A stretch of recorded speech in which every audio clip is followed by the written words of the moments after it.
Ready to move in premium triplex villas at Bachapalli APR projects. ప్రజల్లో ఒక విషయంలో స్పష్టత ఉన్నది. నాగేందర్ గారు అవకాశవాద రాజకీయాల కోసం పోయిండు అనే ఒక ఆలోచన ఆల్రెడీ వచ్చింది.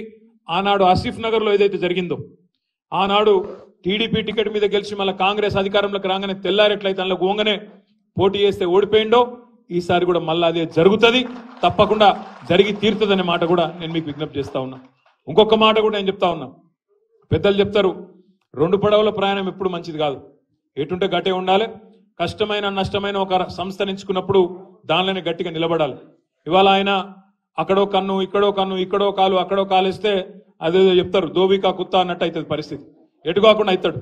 ఆల్రెడీ ఇంకొక మాట, మనం స్పీకర్కి ఇప్పటికే కంప్లైంట్ ఇచ్చినాం, స్పీకర్ గారి దగ్గర పోయినాం, ఈయనను వెంటనే అనర్హుడుగా ప్రకటించాలని చెప్తున్నాం.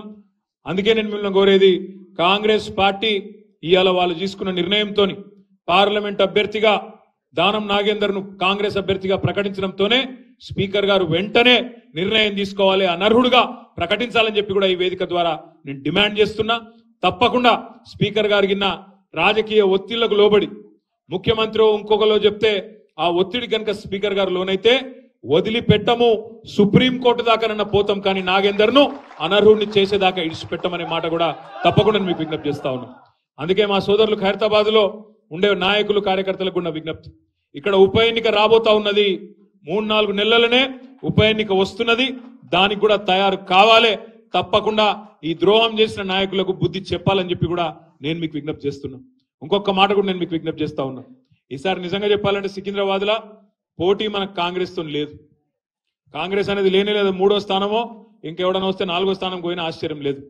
ఎందుకంటే ఇక్కడ కాంగ్రెస్ ను సీరియస్ గా చూస్తలేరు, నాగేందర్ అంతకంటే సీరియస్ గా ఎవరు తీసుకుంటలేరు. మొన్న ఆయన తీసుకున్న నిర్ణయంతోనే ఆయన మొత్తం పాతాలని పడిపోయిండు, ప్రజలు కూడా సీరియస్ గా తీసుకుంటలేరు. ఎవరైనా పోయి ఓటు అడిగితే కూడా గీన కోటేస్తే మన కాడికి వచ్చింది పరిస్థితి. కాబట్టి మన పోటీ ఉన్నదల్లా భారతీయ జనతా పార్టీతోని కిషన్ రెడ్డితోనే మనకు పోటీ ఉంటుంది. ఇక కిషన్ రెడ్డి గారు ఎంత గొప్పోడు అంటే మీకు తెలుసు, నాకంటే బాగా. ఇక ఆయన ఏం చేసిండో మీకే తెలుసు. ఈసారి పోయినసారి ఏమైందంటే తంతె గారెల బుట్టలో పడ్డట్టు అయింది ఆయన పని. మా వెంకటేష్ అన్న ఏం చేసిండు, అంబర్పేటలో కాలికి బల్పం కట్టుకొని తిరిగి 2014 నుంచి 18 వరకు బ్రహ్మాండంగా పనిచేస్తే ప్రజలు ఆశీర్వదించి ఆనాడు 18లో కిషన్ రెడ్డిని ఇంటికి పంపించిండ్రు, కాలేరు వెంకటేష్ గారిని అసెంబ్లీకి పంపించిండ్రు 1000 ఓట్లతో. కానీ అప్పుడు స్వల్ప మెజారిటీతో గెలిచినాం, 1000 ఓట్లతోనే గెలిచినాం. కానీ వెంకటేష్ అన్న 2018 నుంచి 23 దాకా బ్రహ్మాండంగా పనిచేసిండు, ప్రజల మనసు గెలుచుకున్నాడు. అర్థమైంది కిషన్ రెడ్డి భాయ్ సాబ్. సుమన్ టీవీలో మీ పర్సనల్ అండ్ బిజినెస్ ప్రమోషన్స్ కోసం కింది నెంబర్కి కాంటాక్ట్ చేయండి.